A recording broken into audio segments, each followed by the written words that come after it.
1,00,000 మంది శివభక్తులతో కలిసి మహారుద్రాక్ష పూజలో పాల్గొనండి. వెంటనే కాల్ చేసి మీ పేరును నమోదు చేసుకోండి.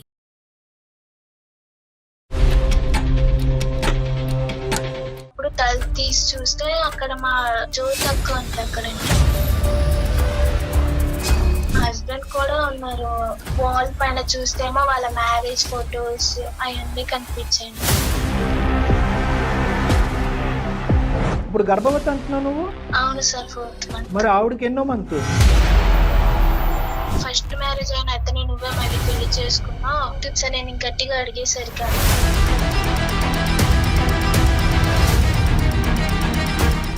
హాస్పిటల్కి వెళ్ళావా? వెళ్ళానక్క. అదే అక్క, నాకెందుకు అక్క అసలు మీ ఇద్దరు కలిపి ఇలా చేశారు? మోసం ఏం లేదు శిల్ప, నువ్వు హ్యాపీ ఉన్నావు, మంచి హస్బెండ్ ఉండు. నువ్వు నీకున్న అమాయకత్వానికి ఎవరు వచ్చి నేను చేసుకున్నా. సెకండ్ మ్యారేజ్ అయిందని అందరికి తెలుసు, నీకు తప్ప. నువ్వు వచ్చేసి మీ హస్బెండ్ కాడికి వచ్చేస్తే నేనేం లేను కదా అక్కడ, మీరిద్దరే హ్యాపీగా వెళ్ళిపో. ఇంటికి ఎందుకు వెళ్ళాను? అమ్మ, ఇద్దరికి చవడ ఒలిచేస్తామని చెప్తున్నాను. పిచ్చి పిచ్చి వేషాలు వేయద్దు. ఏమో బొమ్మలాట అనుకున్నారా? అమాయకురాలని పిచ్చిదాన్ని చేయటం అనుకున్నారా? ఏ అమ్మాయి వెతుక్కెళ్ళి ప్రేమించిందా మీ ఆయన్ని? నా భర్తను కూడా నీకు ఇస్తానని అప్పుడే చెప్పు ఉండవలసింది కదమ్మా నువ్వు. అది ఎక్కడ చెప్పలేదేమో కానీ అది కూడా ఇచ్చేసాను కదా సార్. అదేమన్నా పెద్ద త్యాగం అండి మీరు చేసింది? మీరు చేసే వ్యాపారం అమాయకులైనటువంటి ఆడపిల్లల్ని ట్రాప్ చేయటం, ఇంటికి తీసుకురావటం, మీ మొగుళ్ళకి సుఖాలు చూపెట్టడం, వీళ్ళ చేత పిల్లలు కనిపించటం.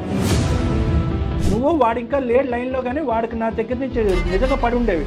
ఇద్దరు బోత్ ఆఫ్ యువర్ క్రిమినల్స్.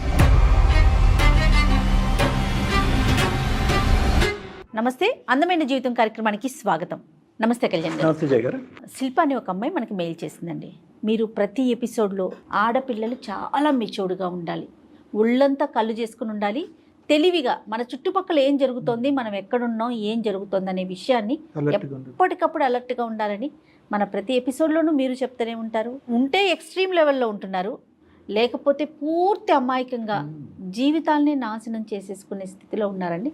అలాంటి ఒక సిచ్యువేషన్లో ఒక అమ్మాయి మనకి మెయిల్ చేసిందండి. నేను కాల్ చేస్తానండి.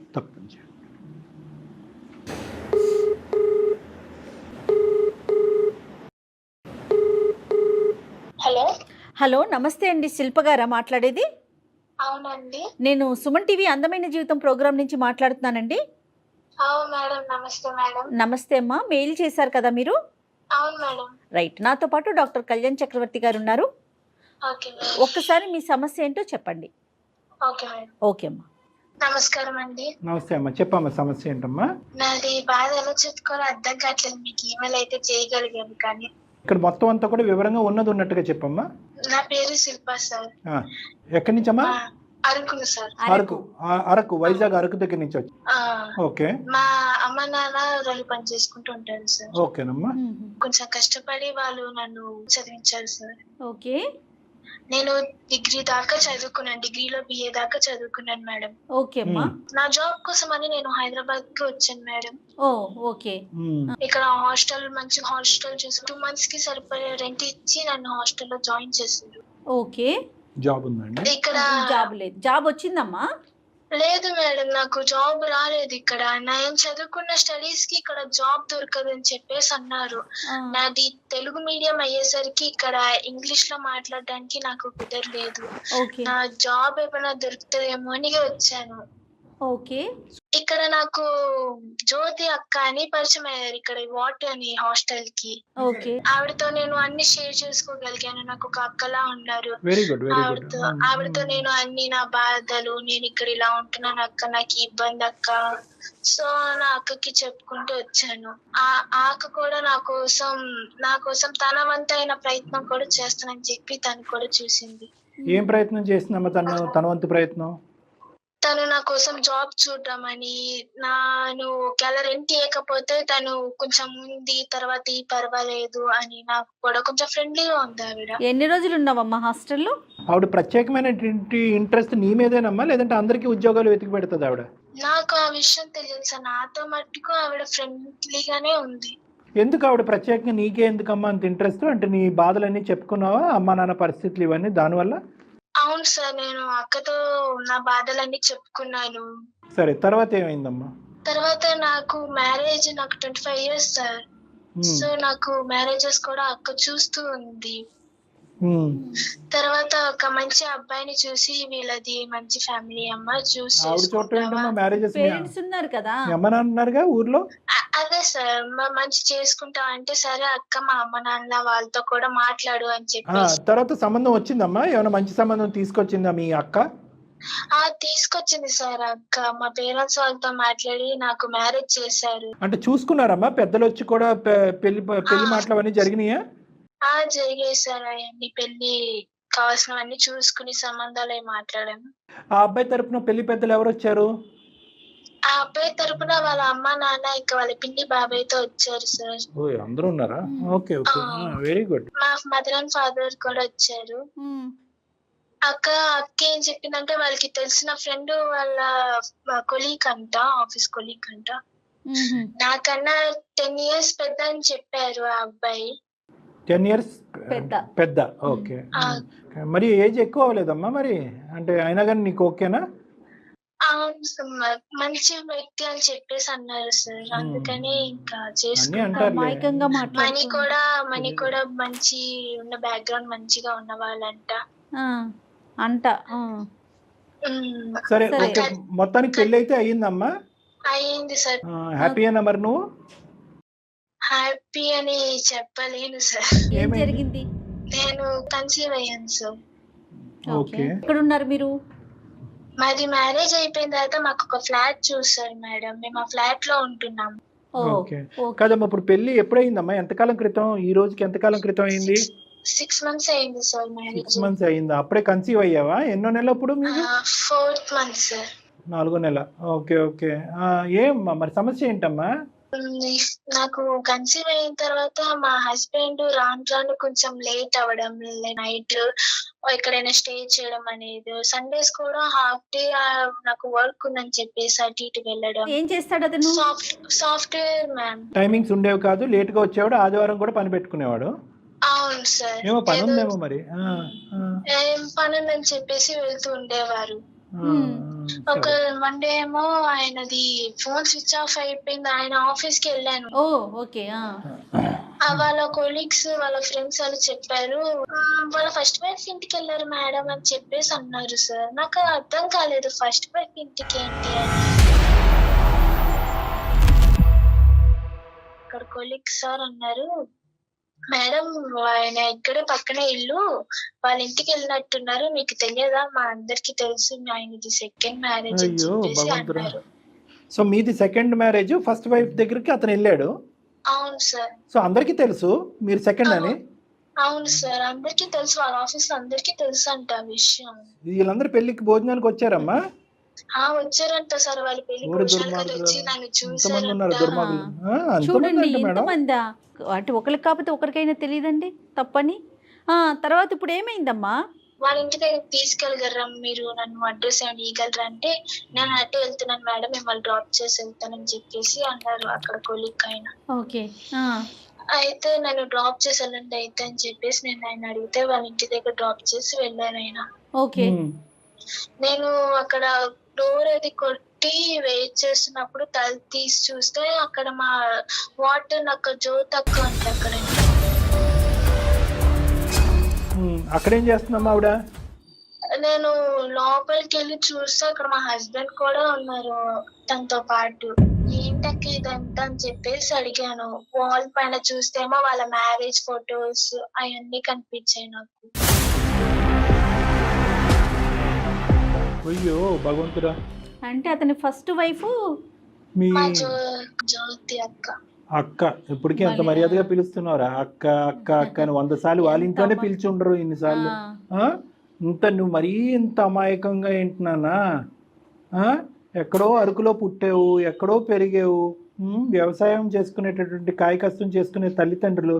ఇంతకీ వీళ్ళేంటి పెళ్ళే వాళ్ళ పెళ్ళి మీ పెళ్లి కంటే ముందు అయ్యిందా, లేదంటే జస్ట్ ఏదో లివ్ ఇన్ రిలేషన్షిప్ లా ఉంటున్నారా? లేదు సార్, వాళ్ళకి ఫస్ట్ నాకన్నా ముందే వాళ్ళది మ్యారేజ్ అయ్యింది. 20 years అంట సార్. అంటే వీళ్ళందరూ చెప్పడమే కాదు, సమాజం ప్రపంచం అందరికీ తెలుసు, నీకు మీ అమ్మ నాన్నకి తప్ప. అంటే ఏదో అంటారు కదమ్మా, ఆవిడ ఏవో మెట్టులో లేదంటే నల్లపూసలో ఆ 3 నెలల్లో అవేమీ కనిపించలేదు ఆవిడ మెడలో? లేదు సార్, నాకు ఏం కనిపించలేదు. అంటే పెళ్ళి అయినటువంటి ఆడది అనేటటువంటి ఆనవాళ్ళు ఏమీ కనిపించలేదా మీ సోకాల్డ్ అక్కలో?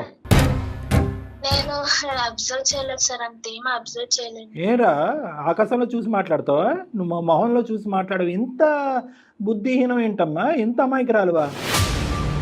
ఇప్పుడు గర్భవతి అంటున్నావు, నువ్వు ప్రెగ్నెంటా? అవును సార్, 4th month. మరి ఆవిడకి ఎన్నో మంత్? లేదు సార్, ఆవిడకి పిల్లలు పుట్టారని చెప్పేసి తనకి పెళ్లి కాలేదని చెప్పింది సార్ నాతో. పిల్లలు కాలేదని చెప్పింది, పిల్లలు ఉన్నారా? ఆహా లేదు సార్, తనకి ప్రెగ్నెన్సీ అనేది అవ్వదని చెప్పింది సార్ నాతో. అప్పుడు చెప్పిందిలే అమ్మా, నువ్వు వెళ్ళి చూసినప్పుడు పిల్ల ఏమైనా ఫోటోల్లో గట్టా పిల్లలు ఏమైనా? పిల్లలు లేరు, వాడు నిజంగా కూడా పిల్లలు లేరు. లేదు సార్. ఆవిడ నీతో చెప్పిన అన్ని కథల్లో అదొకటే నిజం చెప్పింది. అవును సార్. మరి తర్వాత ఏమన్నావమ్మా? మరి 2 చంపలు పగలగొట్టలేకపోయావా? ఏం మాట్లాడాలో అర్థం కాలేదు సార్. ఫస్ట్ అయితే నేను చాలా షాక్ లో ఉన్నాను. తర్వాత నాకు తెలిసిన అతను 10 కూడా కాదంట, 15 years ఓల్డ్ అంట నాకన్నా. ఎవరు అతనికా? అవును సార్. ఆవిడేమంటుంది, అతనేమంటున్నాడు అది చెప్పు నాకు. నేను ఆవిడ నా అక్కని అడిగేసరికి తను ఏమంటుందంటే, ఫస్ట్ నువ్వే కదా మా ఆయనని పెళ్లి చేసుకున్నా, ఫస్ట్ మ్యారేజ్ అయిన అతనే నువ్వే మళ్ళీ పెళ్లి చేసుకున్నావు అని చెప్పేసి అంటుంది సార్. నేను గట్టిగా అడిగేసరికి అక్కని, అంటే నేను ఫస్ట్ వైఫ్ ని నువ్వెందుకు చేసుకున్నావు రెండో పెళ్లి అంటోంది, అంతేనమ్మా? అవును మేడం, నీదే తప్పు అంటుంది. అవును మేడం, నేను గట్టిగా అడిగేసరికి తనేమో అలా మాట్లాడుతుంది. నేనేమో పోలీస్ కంప్లైంట్ అది ఇస్తాను మీ పైన అంటే, ఇచ్చుకోను, ఎవరు కావాలంటే వాళ్ళకి ఇచ్చుకో అని చెప్పేసి అంటుంది మేడం. అయ్యయ్యో, ఇంకా పైపెచ్చి నిన్నే భయపెడుతున్నారు అంతేనా? అవును మేడం. అతనేమంటాడు? అతను అసలు ఏం మాట్లాడట్లేదు మేడం, అలా నించుని తను మీకు సపోర్ట్ చేస్తున్నట్టు చూస్తున్నాడు. ప్రెసెంట్ మరి నువ్వు ఎక్కడ ఉంటున్నావమ్మా? మా అమ్మ నాన్న వాళ్ళతో ఉంటున్నాను మేడం. ఇంటికి వెళ్ళిపోయావు? అవును మేడం. చెప్పావా మరి అమ్మ వాళ్ళకి? చెప్పావా విషయం? చెప్పలేదు మేడం, చెప్తే వాళ్ళు ఈ విషయం తట్టుకోలేరు మేడం, అందుకే చెప్పలేదు వాళ్ళకి. సో అంటే నువ్వు ప్రెగ్నెంట్ అని కూడా తెలియదమ్మా అమ్మాలకి? వాళ్ళకి తెలుసు సార్ నేను ప్రెగ్నెంట్ అని, ప్రెగ్నెన్సీ అని తెలుసు కానీ ఇదంతా బ్యాక్గ్రౌండ్ ఇదంతా తెలీదు. తెలియదు సార్ వాళ్ళకి. కాదమ్మా, నువ్వు ఇచ్చే పోలీస్ థ్రెట్ కి ఇవిడు దులుపుకుంది, అతనేమంటాడు? అతని మీద కూడా కేసు వేస్తానని అనలేకపోయావా? అన్నాను సార్, నేను వాళ్ళిద్దరి గురించి కలిపే అన్నాను. అంటే అప్పుడు అక్కే అంది, నువ్వేమంటావు అనుకో, ఫస్ట్ నువ్వే మా ఆయనని వల్ల వేసుకుని తను పెళ్లి చేసుకున్నావు అని చెప్పేసి అంటుంది. అతను సైలెంట్, ఈవిడ లౌడ్ స్పీకర్, అంతే కదా? అవును సార్. కేసు ఏమైనా ఫైల్ చేసావమ్మా పోలీస్ స్టేషన్ లో? లేదు సార్, ఏమైనా చేస్తే మళ్ళీ నా పైన నాకు రివర్స్ మాట్లాడుతుంది సార్, ఏమైనా అంటుంటే. ఏం చేయాలని అమ్మా ఆవిడ ఈ విషయం అమ్మాలకు తెలిస్తే వాళ్ళు తట్టుకోలేరు సార్. అవి పెద్దల సమక్షంలోనే పెళ్లి అయింది కదమ్మా మీది? అవును సార్. ఇరువైపులా వాళ్ళ పెద్దలు వచ్చారు, వాళ్ళ ఫ్రెండ్స్ వచ్చారు, మీ సైడ్ మీ పెద్దలు వచ్చారు. అవును సార్. నేను అడిగేది ఏంటంటే, ఈవిడ ఇతన్ని పరిచయం చేస్తున్నట్టుగా నీ దగ్గర ఏమైనా ఆధారాలు ఉన్నాయా? స్టార్టింగ్ లో మెసేజెస్ కానీ, ఇలా ఒక సంబంధం ఉంది, సో అండ్ సో ఉన్నాడు, చాలా మంచి కుర్రోడు, మంచి కుటుంబం, ఆ అబ్బాయిని నేను పరిచయం చేస్తాను, ఏదో ఒక ఆధారం ఉండుంటది కదా నీ దగ్గర? లేదు సార్, అదేం లేదు. మీ అమ్మ నాన్నతో మాట్లాడిన వాయిస్ రికార్డింగ్ ఉందమ్మా? లేదు సార్, డైరెక్ట్ గా మాట్లాడింది సార్ వెళ్ళి మా అక్క. ఓకే, సో మీ ఈ జ్యోతి అనే అమ్మాయి వాళ్ళ భర్తను నీకు పరిచయం చేస్తున్నట్టుగా, అతనే నీకు కాబోయే భర్తగా ఎటువంటి ఆధారాలు అయితే నీ దగ్గర లేవు? లేవు సార్. సో వాళ్ళు నిన్ను ఎలా ఇరికించారంటే, నువ్వే ఇష్టపూర్వకంగా అతన్ని పెళ్లి చేసుకున్నావు అనేటటువంటి దాంట్లో ఇరికించారు. అవును సార్, నేనే అతన్ని ప్రేమించి పెళ్లి చేసుకున్నట్టుగా వాళ్ళని ఇరికించారు. Okay okay. ఎందుకు ఇలా చేసుంటారమ్మా? నువ్వేమనుకుంటున్నావు? తెలియదు మేడం, నేను ఎంత అడిగినా నీకెందుకు ఇదంతా, మేమైతే నిన్ను బాగానే చూసుకున్నాం కదా, మీ అమ్మ నాన్నల అప్పులన్నీ తీర్చేసాం, నీకు మంచి ఉద్యోగం అది ఇస్తున్నాం అని చెప్పేసి అంటున్నారు. సో ఎన్ని సంవత్సరాలు అయిందమ్మా వాళ్ళ పెళ్ళయి పిల్లలు లేరు అంటున్నావు కదా, అదేమన్నా కారణమా నిన్ను చేసుకోవటానికి ఈ దొంగతనం? తెలియదు సార్. ఏమీ తెలియదు. ఎంత అమాయకంగా ఉందో చూడమ్మా, ఎంత అమాయకంగా ఉన్నావు తల్లి. నేను ఏమైనా అడుగుతుంటే ఇదే నాతో చెప్తున్నారు, నేను మిమ్మల్ని బాగా చూసుకున్నాం కదా, నీకేం ఇబ్బంది లేకుండా మా ఇద్దరం చూసుకున్నాం కదా, ఇంకేంటిది నీకు ఇంకేం కావాలని చెప్పేసి మళ్ళీ నన్ను అడుగుతున్నారు. సో నువ్వు ఈ రోజు ఒక నిమిషం శిల్ప, ఇప్పుడు నువ్వు మాకు చేసింది దేనికమ్మా? అంటే వాళ్ళు ఇచ్చే ఆఫర్ తీసుకుని అలాగే కంటిన్యూ అయిపోవాలి అనే ఆలోచన ఎక్కడన్నా నీకు ఉందా లేదా? లేదు సార్, నాకు ఇదంతా ఎందుకు చేస్తున్నారు, అసలు నాకు ఎందుకు మళ్ళీ ఇతన్ని ఇచ్చి పెళ్లి చేశా అని అడిగితే నీకు దీనిదంతా అనవసరం, నేను మిమ్మల్ని బాగానే చూసుకున్నాను కదా అంటున్నారు సార్. సరే సరే, వాళ్ళు బాగానే నీకేం కావాలమ్మా? వాళ్ళు ఏదన్నా కాకమ్మ కబురు చెప్తారమ్మా. ఓకే, పిల్లలు లేదంటారు, లేదంటే నువ్వు అందంగా ఉన్నావు అని అంటారు, మా ఆయనకి ఇంకోళ్ళు కావాలని రాత్రి అడిగాడు అని అంటారు, ఏదైనా కథలు చెప్పచ్చు. నీ ఉద్దేశం ఏంటి? నాకు అసలు వీళ్ళు ఏం మాట్లాడుతున్నా, వీళ్ళు ఇదంతా ఎందుకు చేస్తున్నా నాకు అర్థం కాలేదు. అర్థమైంది. తర్వాత ఏంటి? నువ్వు వాళ్ళని శిక్షించాలనా? అతను భర్తగా వద్దు, ఎదవ నా జీవితంలోనే వద్దు అనే ఆలోచన, వాళ్ళిద్దరిని పోలీస్ స్టేషన్లో కంప్లైంట్ పెట్టాలన్నా? సరే, వాళ్ళ దగ్గర నుంచి కారణం కనుక్కోవాలి ఎందుకు చేశారనేది. కారణం నిజాలు చెప్తారా అబద్ధాలు చెప్తారా మనకైతే తెలీదు. ఏ కారణం చెప్పినా at the end of the day నువ్వు మోసపోయావు. ప్లస్ నీ దగ్గర ఒక ఆధారం లేదు. ఆవిడ ప్రేరేపించి అతన్ని తీసుకొచ్చి మీ ఇద్దరు దగ్గరుండి పెళ్లి చేస్తుంది అనేది ఎవిడెన్స్ లేదు. పెళ్లికి ఇప్పుడు వచ్చిందా అమ్మా? Simple logic. వచ్చింది సార్, కానీ ఎక్కువసేపు లేదు సార్. సర్లే, ఏదో ఫోటో వీడియో క్లిప్పింగ్ ఏదో దొరుకుతుంది ఎవరొకరు తీసిన దాంట్లో, అదొక్కటి మనకు ఆ ఆధారం కింద సరిపోతుంది. ఎందుకంటే కనుక ఈవిడ దగ్గరుండి పెళ్లి చేసింది అనేటటువంటి ఒక ఆధారం కావాలమ్మా. ఓకే, ఎందుకంటే మీ ఆయనకి ఎలాగా శిక్ష పడుతుంది, అందులో డౌటే లేదు. ఓకే, ఎందుకంటే కనుక మోసం చేసి రెండో పెళ్లి చేసుకున్నాడు అనే విషయంలో శిక్ష పడుతుంది. ఇప్పుడు ఈవిడ అమాయకురాలుగా ప్రవర్తిస్తుంది చూడు, నా ప్రమేయం లేదు, మీరిద్దరు లవ్ స్టోరీ అని చెప్పి ఆవిడ తప్పించుకోవడానికి ట్రై చేస్తుంది కదా, దాంట్లో ఈవిడ్ని కూడా లూప్లోకి ఎలా లాగాలి అనేటటువంటి ఆలోచన. అయితే ఇక్కడ ఏంటంటే నీకే ఉద్దేశం ఉంది, నీకు ఎటువంటి ఉద్దేశం ఉంది అంటే నిన్ను అడగటం కూడా వేస్ట్లే. ఎందుకంటే అసలు అంత నాలెడ్జ్ కూడా ఉన్నట్లు అనిపించట్లేదు. లేదా నీకు జరిగిన అన్యాయం ఇంకెవరికి జరగకూడదు అని అట్లా వచ్చావు? ఎలా వచ్చావు తల్లి నువ్వు మా అందమైన జీవితానికి మెయిల్ చేయడానికి కారణం ఏంటి? నాకు అసలు ఏమి అర్థం కావట్లేదు మేడం, నాకు ఏం చేయాలో కూడా తెలియదు, అందుకే నేను మీకు ఈమెయిల్ చేశాను. సరే, మొత్తం అంతా అమ్మ ఇప్పుడు ఒకటి చేద్దామా అంటే,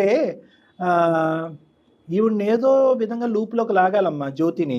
ఎందుకంటే మీ ఆయన ఎలాగ రెడ్ హ్యాండెడ్గా దొరుకుతాడు, ఫోటోలు ఉన్నాయి, వీడియోలు ఉన్నాయి, అన్నీ ఉన్నాయి, పెద్దల సమక్షంలో పెళ్లి చేసుకుంటున్నాడు కాబట్టి తాట ఎలా తీయాలో తీద్దాం. కానీ ఈవిడ్ని ఎలాగా మనం చేస్తాము? ఆవిడ నెంబర్ ఉంటే కనుక ఒక్కసారి ఫోన్ కాల్ కలిపి జస్ట్ మేము ఉన్నాము అన్నది చెప్పకుండా జస్ట్ నువ్వు మాట్లాడమ్మా. మేము ఏం చేస్తామంటే బ్యాక్గ్రౌండ్లో మొత్తం అంతా రికార్డ్ చేస్తాను, అది ఎవిడెన్స్ కింద మనం వాడుకుందాం. ఏమంటారు జయ గారు? సో ఆ అమ్మాయికి ఒకసారి ఫోన్ కలిపమ్మా, చెప్తాను నేను. మేము ఉన్నామని చెప్పద్దే, చెప్పమ్మా. ఇంకోటి మా హస్బెండ్ ఇప్పుడు ఆయన శిక్షిస్తే మరి నా ఫ్యూచర్ ఏంటి సార్? మళ్ళీ నా హస్బెండ్, మా పిల్లలు, ఒక ఫాదర్. అమ్మా ఒకటి, నీ ఫ్యూచర్ ఈ రోజు నుంచి స్టార్ట్ అయ్యిందని అనుకో. ఓకే, నీ బిడ్డ అనేటటువంటిది ఒక ప్రశ్న అయినా కూడా అటువంటి మోసం చేసి ఒక ఎజెండాతో ముందుకు వచ్చినటువంటి ఒక వ్యక్తి నలుగురిని పెట్టి నలుగురిని నోరులు మూయించి అందరినీ పెళ్లికి పిలిపించి అందరి చేత అక్షింతలు వేయించి పప్పన్నం తినిపించేటటువంటి ఒక క్రిమినల్ నీకు భర్తగా కావాలా? నీలాంటి అమాయకురాలివి. ఇప్పుడు అతనికి శిక్ష పడితే ఇప్పుడు నువ్వు కంటతడి పెట్టుకుంటావా? అక్కడి నుంచి నీ జీవితం ప్రారంభమైందని అనుకో అమ్మా. ఎట్టి పరిస్థితుల్లో అటువంటి వ్యక్తి ఆ అమ్మాయికి విడాకులు ఇచ్చి, ఎవరు ఆ భయంకరమైనటువంటి ఆ బ్రహ్మరాక్షసికి విడాకులు ఇచ్చి నీ జీవితంలో ప్రవేశించినా కూడా నువ్వు తలుపులు వేయాలి ఆ మనిషి మొహం మీద. వాడు దుర్మార్గుడమ్మా, నీకు అన్యాయం చేయలేదు. అరే ఇంత రామాయణం అంతా చెప్పిన తర్వాత రాముడికి సీత ఏమవుతుందని అడిగినట్టుంది అమ్మా. వాడు తడిగొడ్డతో గొంతులు కోసే రకం. వాడు నీతో పాటు ఎంతకాలం ఉంటాడనేది తెలీదు. నీకు ఒక బిడ్డ కన్నా తర్వాత ఆ బిడ్డను తీసుకుని వాళ్ళిద్దరు వెళ్ళిపోదాం అనేటటువంటి ప్లాన్లో ఉన్నారు. ఎల్లుండి నుంచి నీ చేత గిన్నెలు కడిగించి వంట వండించి బట్టలు ఉతికిస్తారు. ఇది ఐడియా. ఫ్రీ లేబర్ గురించి తీసుకున్నారు. మోసపోయింది చాలు, నీ జీవితం గుడ్డిగా మోసపోయింది చాలు. ఇప్పుడు నా భర్త ఏడండి, నా పెళ్ళి ఏంటండి, నా జీవితం ఏంటి అనేది కాదు. ఒక నరకం నుంచి బయటపడినప్పుడు ఇంకొక బాధని నీ జీవితంలో అనుభవించడం తప్పదు. ఇక్కడ నువ్వు నేను మనందరం కూర్చుని ఆలోచించవలసింది ఏంటంటే, పుట్టబోయేటటువంటి బిడ్డ పరిస్థితి ఏంటి అనేది ఒకటి ఆలోచించాలి. లేదా ఇంకో విధమైనటువంటి ఆలోచన, ఆ బిడ్డకి ఇంకో విధమైన, ఆ ప్రెగ్నెన్సీకి ఇంకో విధమైనటువంటి ఆలోచన నీకు ఏమన్నా ఉందా అన్నది ఆలోచించాలి. దయచేసి ఆ బిడ్డ నువ్వు, నీ ప్రెగ్నెన్సీ నువ్వు అనే సబ్జెక్టే మనం మాట్లాడుకోవాలి. కానీ ఇక్కడ నా భర్త అనేటటువంటి సబ్జెక్ట్ లేదమ్మా. వీళ్ళందరూ దొంగలు, పచ్చి దొంగలు, కిరాతకులు వీళ్ళు. వీళ్ళు బహుశా మారుమూల ప్రాంతం నుంచి వస్తారు. అవును సార్, అవును మేడం. రైట్, ఓకే అమ్మా.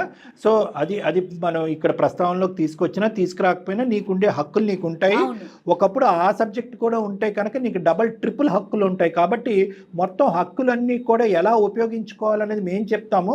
ఫస్ట్ ఈ జ్యోతిని లూప్లోకి లాగుదాం అమ్మా. ఎస్, అలాగే సార్.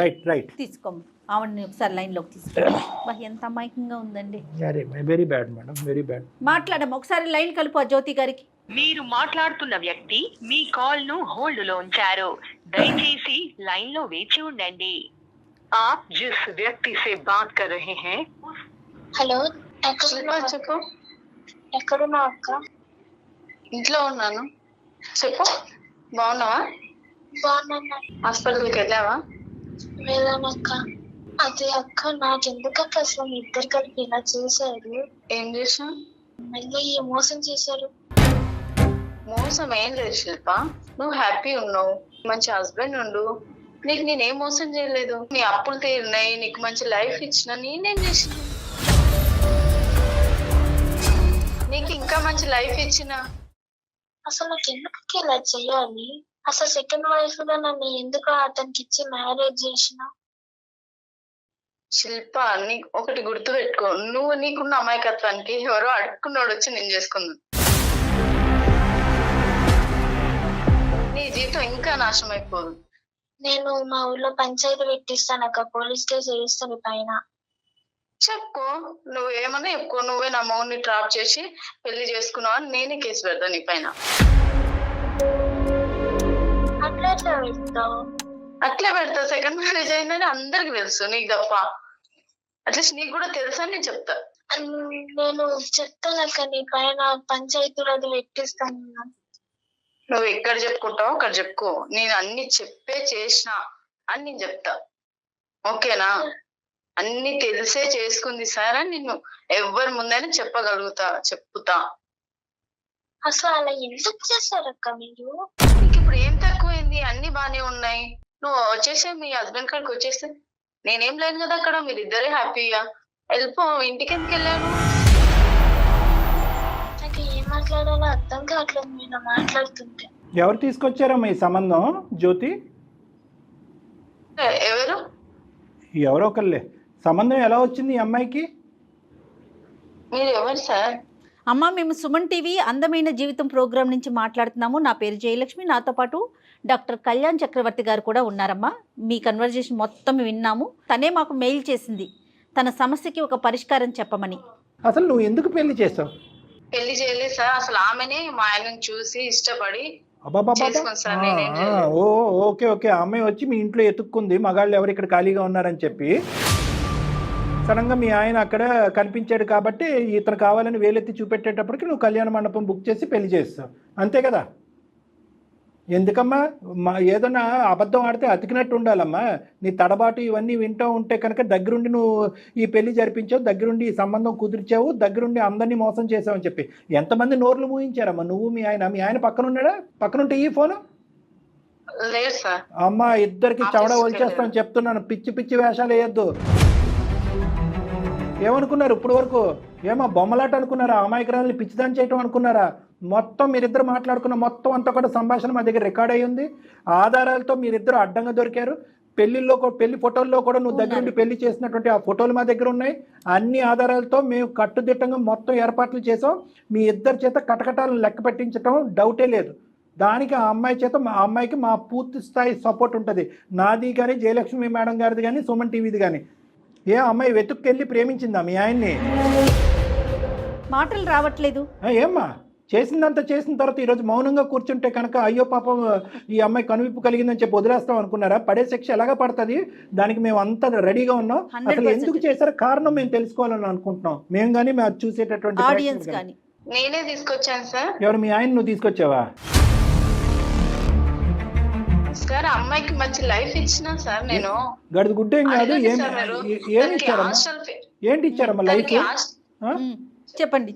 తనకి హాస్టల్ ఫీజు కట్టుకోవడానికి అసలు కనీసం బట్టలు కూడా డబ్బులు లేకుండే. తను ఇప్పుడు ఎక్కడ ఉంటుంది తెలుసా సార్?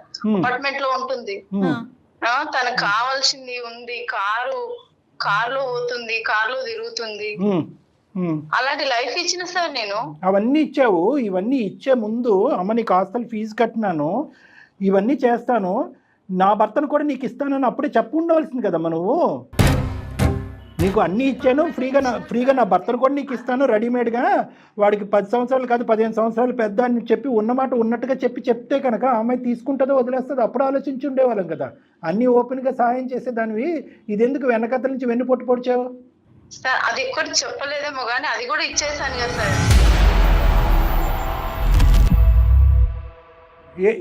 ఏమిచ్చేసావు? పెద్ద త్యాగం అండి మీరు చేసింది. ఆ అమ్మాయి ఏమన్నా అడిగిందా నీ మొగుడు కూడా నాకు కావాలి, అన్ని ఇచ్చావు కాబట్టి నీ మొగుడు కూడా నాకు కావాలని అందా, లేదంటే మీ ఇద్దరికి పిల్లలు లేరు కాబట్టి నేను పిల్లలు కనిస్తానని అందా? తనకున్న అమాయకత్వానికి ఇంకా వేరే వాళ్ళ చేతిలో బలైపోతుంది సార్. అమ్మా నువ్వేమో అంత దారదత్తం చేసి అంత ధర్మాత్రాల్లాగా ఏం మారవలసిన అవసరం లేదు. కానీ ఆ అమ్మాయి బ్రతుకుతుంది, మొగుళ్ళు తెమ్మని చెప్పి ఆ అమ్మాయి నీ మీద కూర్చుందమ్మా. ఫస్ట్ మ్యారేజ్ అయినోడే కావాలని. సమాజాన్ని ఉద్ధరించడానికి ఉన్నారా మీరేమైనా? అది కూడా డాక్టర్ గారు అన్నట్టుగా మీరు పెళ్లి చేసుకొని ఆ అబ్బాయిని అమ్మాయికి అంట కడతారా? ఈ అమ్మాయినా లేదంటే చాలా మంది ఉన్నారా ఇలాంటి వాళ్ళు మీ లిస్ట్ లో? మీరు చేసే వ్యాపారం అమాయకులైనటువంటి ఆడపిల్లల్ని ట్రాప్ చేయటం, ఇంటికి తీసుకురావటం, మీ మొగుళ్ళకి సుఖాలు చూపెట్టడం, వీళ్ళ చేత పిల్లలు కనిపించటం. పిల్లల గురించేనా ఇదంతా ఆడే నాటకం? ఈ అమ్మాయి పిల్లలు లాక్కుందామనే కదా మీరిద్దరు చేసింది. సార్ ఇది వ్యాపారం అయితే కాదు సార్, ఇది నా ఫ్యామిలీ మ్యాటర్. మాకు 20 years పెళ్లి అయిపోయింది, ఇంతవరకు పిల్లలు లేరు. మేము చూయించుకున్నాం, హాస్పిటల్ చేయించుకుని టెస్ట్ లేదు, చూయించుకుంది లేదు. మాకు జాబ్ ఉంది, అన్నుంది, కానీ పిల్లలే లేరు. ఏమ్మా రకరకాల పద్ధతులు లేవా? అయినా నీకు పద్ధతులు చెప్పాల్సిన అవసరం లేదు. మీరు అంత క్రిమినల్ మైండెడ్. ఏం దత్తత చేసుకోలేరా మీరు? పిల్లల్ని అడాప్ట్ చేసుకోలేరా? రకరకాల మార్గం అయినా కానీ నీకు సలహాలు ఇవ్వాల్సినటువంటి అవసరం లేదమ్మా. నీకు పిల్లలు కావాలని చెప్పి ఇంకొక అమాయకురాలు అయినటువంటి ఆడపిల్లల్ని బలి చేస్తావా నువ్వు? గొంతుకొస్తావా? ఇప్పుడు మా దగ్గర నుంచి మేము నీకు సలహాలు చెప్పాలా? దత్తత చేసుకోమ్మా, ఈ పిల్లల్ని తెచ్చుకోమ్మా, IVF చేయించుకోమ్మా అని మేము చెప్పాలా నీకు? అసలు తెలుస్తుందేమో, తెలిస్తే శిక్షలు ఉంటాయేమో, అసలు ఆ భయం కూడా లేదు కదండి. మీకు ఒక చట్టం ఉంటుందని కానీ, మనం ఒక సమాజంలో ఉన్నామని కానీ. Criminal you are a criminal. నువ్వు ఒక క్రిమినల్. Yes you are. నువ్వు వాడు ఇంకా లేడ్ లైన్ లో కానీ వాడికి నా దగ్గర నుంచి నిజంగా పడి ఉండేవి. ఇద్దరు both of you are criminals. ఇప్పుడు ఆ అమ్మాయి భవిష్యత్తు ఏంటి? ప్రపంచంలో చాలా మంది సెకండ్ మ్యారేజ్ చేసుకుంటారు. అదే అమ్మాయికి ఇష్టమైతే పిల్లలు లేకపోతే సెకండ్ మ్యారేజ్ చేసుకుంటారు సార్. ఇది మేము ఒక్కరం చేసిందే కాదు, సమాజంలో చాలా మంది చేసుకుంటారు. అమ్మాయికి తెలుసా? అమ్మ మోసం కాదు. ఫస్ట్ మ్యారేజ్ సెకండ్ మ్యారేజ్ అనేది మేము మాట్లాడలేదు జ్యోతి. మేము మాట్లాడేది ఒక్కటే, ఆ అమ్మాయి కళ్ళ గప్పి మోసం చేశారు మీరు. పైపెచ్చి ఏంటంటే ఆ అమ్మాయి మీదే నిందేస్తున్నారు. నువ్వే ఇష్టపూర్వకంగా వచ్చి మా మొగుడిని ట్రాప్ చేసావని చెప్పి. ఈరోజు ప్రెగ్నెంట్ అవటం అనేటటువంటిది ఆ అమ్మాయికి చాలా బాధ కలిగే అంశం ఏంటంటే మీ అందరికీ సంతోషం కలిగేటటువంటి అంశం. ఆ అమ్మాయిని పలకరించి నువ్వెలా ఉన్నావు అనేది కాకుండానే చెకప్స్ చేయించుకుంటున్నావా, మెడికల్కి వెళ్తున్నావా, ఇది చేయించుకుంటున్నావా, అది చేయించుకుంటున్నావా అని స్టార్టింగ్లో నువ్వు అన్న మాటలు బట్టి మీ ఎజెండా ఏంటనేది మాకు అందరికీ అర్థమైంది. సార్ ఇది మోసం కాదు, క్రైమ్ కాదు సార్. అని అది కొంచెం తప్పే ఉంది. నాకంటూ అంటే మా ఆయన తరపు నుంచి ఒక బాబు ఉండాలి, మేము చూసుకోవాలి, బాబు ఉండాలి. నేను మోసం చేయలేదు సార్, సొంత చెల్లిలానే చూసుకుందామని చేసిన. వాళ్ళ పేరెంట్స్ ని కూడా మంచిగా చూసిన. నేను కలిసి తనని ఒక్క మాట అడగండి, ఇంతవరకు నేను తనని ఒక్క మాట అనలేదు, ఒక్కటి ఏం చేయలేదు. చూసుకుందాం. ఆయన కూడా చాలా మంచోడు సార్. ప్లీజ్ సార్ దీన్ని మాత్రం క్రైమ్ అనకండి సార్. తనని మా హస్బెండ్ ని హ్యాపీగా ఉండమనండి. ఒకదాన్ని కలిసి నేను వాళ్ళ ఇంట్లో ఉంటా, నాకు ఎలాగో పిల్లలు లేరు, కనీసం వాళ్ళని చూస్తూ అయినా ఉండగలుగుతా. గానీ ఇది క్రైమ్ అని కేసులు అని అవన్నీ చేయకండి. వాళ్ళిద్దరిని పెడతావు ఒక ఇంట్లో, నువ్వు ఎక్కడికి వెళ్తావు? వేరే ఇంటికి వెళ్తావా? క్రైమ్ కాదా ఇది? మరి క్రైమ్ కాకపోతే ఏం చేద్దాం చెప్పండి? దీన్ని ఏం చేయాలని మీ ఉద్దేశం? ఇప్పుడు ఆ అమ్మాయి భవిష్యత్తు ఏంటి, ఆ అమ్మాయి జీవితం ఏంటి, ఆ అమ్మాయి పోయిన జీవితాన్ని మీరు ఎలా తిరిగి తీసుకొస్తారు? ఏం చేయాలనుకుంటున్నారు మీరు? సమాజంలో అసలు అమ్మాయి వాళ్ళిద్దరిని కలిసి ఉండమన్నది సార్. నేనేం ఉండను. వాళ్ళిద్దరిని కలిసి ఉండమంటే కంటే అదేం హోటల్ ఏం కాదు, 5 star హోటల్. నువ్వు ఉండవు అనేది ఒకటైతే కనుక నువ్వు విడాకులు ఇచ్చి దూరంగా వెళ్ళిపోవడానికి రెడీగానే ఉన్నావా సార్? ఏంటి సార్ అది మాత్రం ఇవ్వో. మరి విడాకులు వచ్చి మాత్రం ఇస్త్రాకుల్లో భోజనం చేస్తారు. చాలా బాగా చెప్పారండి. విడాకులు ఇచ్చి వెళ్ళిపోతావమ్మా నువ్వు? మాటలు రావట్లా. అమ్మా మాట్లాడు. ఇవన్నీ అనవసరం. నువ్వు విడాకులు ఇచ్చినా ఇవ్వకపోయినా ఆ అమ్మాయికి ఏదో మీ ఆయన ద్వారా కొత్త జీవితం ప్రసాదిస్తాను అనేటటువంటి పిచ్చి ఆలోచన దయచేసి ఇమీడియట్గా విరమించుకో. ఇది క్రిమినల్ యాక్టివిటీయే. నువ్వు ఆఫర్ ఇచ్చినా కూడా మీ ఆయన్ని ఆ అమ్మాయి మళ్ళీ స్వీకరించేటటువంటి పొజిషన్లో లేదు. ఒకప్పుడు స్వీకరించేటటువంటి ఆలోచన ఆ అమ్మాయికి వచ్చినా కూడా ఆలోచనని కడిగి పాడేసేటటువంటి బాధ్యత మేము తీసుకుంటాం. ఎందుకంటే కనుక ఇటువంటి మోసపూరితమైనటువంటి రాక్షస ప్రపంచంలో బతకగలిగేటటువంటి అమాయకురాలు కాదు ఆ అమ్మాయి. చంపినా చంపేస్తారు మీరు, పిల్ల పుట్టగానే చంపినా చంపేస్తారు మీరు. క్రైమ్ కాదు సార్. అలా కాదు, ఆ ఉద్దేశం కాదు సార్ మాది, అసలు ఆ ఉద్దేశం అసలు. సరే, ఇవన్నీ అనవసరం. ఒక్కసారి ఆ అమ్మాయి నోటి వెంట ఆ అమ్మాయి ఏమంటదో వినండి. తర్వాత మేము తీసుకోవాల్సినటువంటి చర్యలు అయితే మేము తీసుకుంటామమ్మా. ఇందులో no compromise, no stepping back. Crime అయితే జరిగింది, ఒక జీవితాన్ని అయితే నాశనం చేశారు. పుట్టబోయేటటువంటి బిడ్డ పరిస్థితి ఏంటి అనేటటువంటి పరిస్థితిలో మేమందరం తలమునుకులు అయ్యి ఉన్నాం. ఆగమ్య గోచరంగా ఉంది మా పరిస్థితి. అమ్మా ఏమంటా శిల్ప, ఇప్పటికైనా గర్జించి మాట్లాడమ్మా, ఇప్పటికైనా కోపం తెచ్చుకోమ్మా.